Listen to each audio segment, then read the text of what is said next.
Bonsoir frère, bonsoir sœur. Je vais rapidement faire une petite vidéo explicative du vocal que j'ai mis dans le groupe étudiants-élèves concernant la traduction des documents. Voilà, donc je vais faire cette petite vidéo.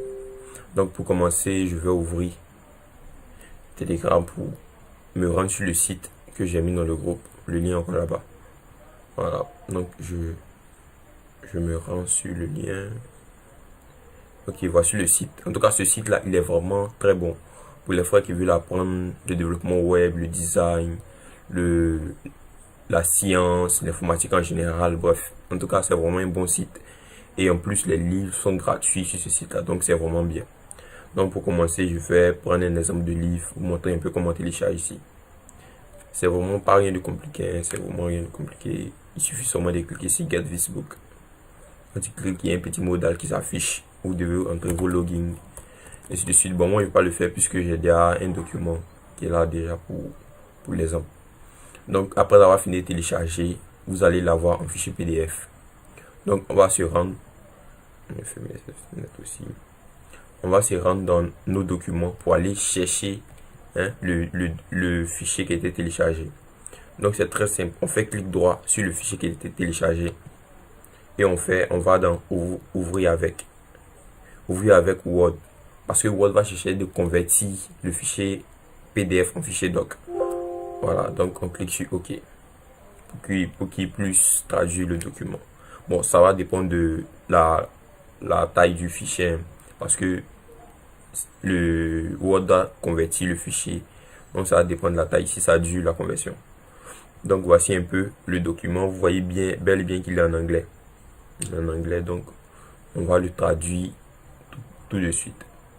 Donc c'est très simple. On fait fichier, enregistrer sous, et on vient dans parcourir pour pouvoir trouver un répertoire dans lequel on va mettre notre fichier.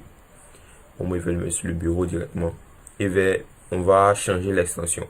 On prend le deuxième, pas le premier, le deuxième, web HTML, ce qu'on prend, et puis on clique sur enregistrer.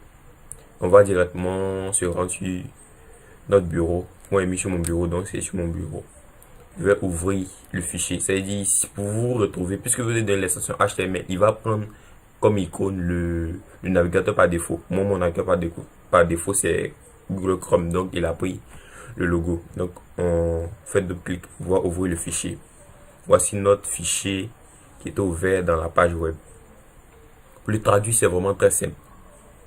On fait clic droit, traduire en français. Je suis sûr que peut-être d'autres personnes ont vu cette option déjà dans le navigateur, mais ils n'ont pas pensé à utiliser ça de cette manière. Donc, on fait clic droit, traduire en français. Et notre document est en train d'être traduit tranquillement.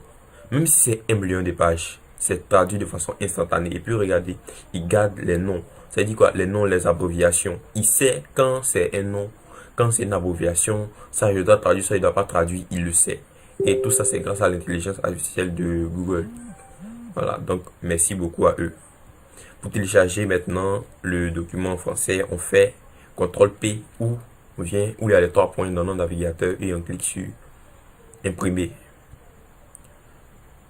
Donc d'imprimer, on va choisir un format. On peut choisir l'un des deux. Hein. Il y a enregistré au format PDF, enregistré. Puisque nous on veut le document en fichier. Voilà, sur notre ordinateur stocké sur notre machine. Donc on veut le document. On clique sur enregistrer le document PDF et enregistrer. Donc je vais le renommer rapidement.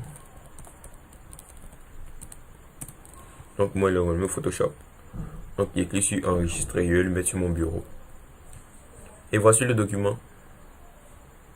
Tranquillement, j'ai fini de traduire mon document. Je vais vous montrer les deux côte à côte. Regardez. Le document qui était ici, le voici, il est traduit tranquillement, bien. En tout cas, il est bien traduit. C'est vrai que c'est pas fiable à 100%, mais on peut estimer ça à 98%. En tout cas, c'est vraiment bien fait. C'est vraiment bien fait. Tu auras vraiment tout ce qu'il faut. Le document est bien traduit.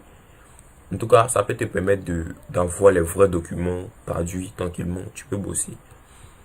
Donc, c'est un peu ça pour ceux qui ont les machines. Maintenant, pour ceux qui ont des téléphones, Pour ceux qui ont des téléphones, j'ai une petite astuce pour eux, mais ça va les fatiguer un peu. J'ai un site online, Doctor Translator, ouais c'est ici. Voilà, une petite astuce pour eux. Ici, eux vont devoir diviser leurs documents parce que, bon, ils diviser leurs documents. Je m'explique. Le site là, lui, il a un nombre, une taille de documents qu'on peut uploader dessus. C'est-à-dire quoi? Lui, comme ça, il supporte que, je crois, 1000 kilooctets. Oui, je crois. 1000 kilooctets. Donc, si ton document fait par exemple 3000 kilooctets, tu ne pourras pas l'uploader. Tu seras obligé de diviser ton document en 3 et l'uploader, traduire, l'uploader, traduire, l'uploader, traduire. Donc, ça va fatiguer un peu pour ceux qui ont des téléphones. Sinon, c'est pas cette méthode-là. Moi, je passe quand je veux traduire sur mon mobile. Voilà, il a chargé maintenant. Vous voyez tous ces documents-là, il peut les traduire. Donc, on clique sur traduire maintenant qu'on veut traduire avec ce site internet-là. Et on vient charger un fichier. Charger un fichier, vous sélectionnez le fichier que vous voulez traduire. Mais, comme je vous l'ai dit, il ne doit pas dépasser 1000 kilooctets. Donc, vous devez vous assurer que ça ne dépasse pas au lieu d'avoir une erreur et puis revenir refaire. Donc, clique sur ouvrir, il va faire la mise en forme, la traduction. Vous voyez, ça mouline déjà. Il a déjà fini de faire la traduction de mon fichier et il veut le télécharger pour moi. Vous voyez, c'est vraiment très rapide. Il le télécharge tranquillement. Donc, c'est un peu ce que je voulais partager avec vous. Aussi, s'il y a des questions, vous pouvez m'écrire en privé ou dans le groupe si vous voulez. Concernant le logiciel aussi, je suis disponible en privé. Le logiciel de Mac, Windows, je suis aussi là. Donc, merci beaucoup.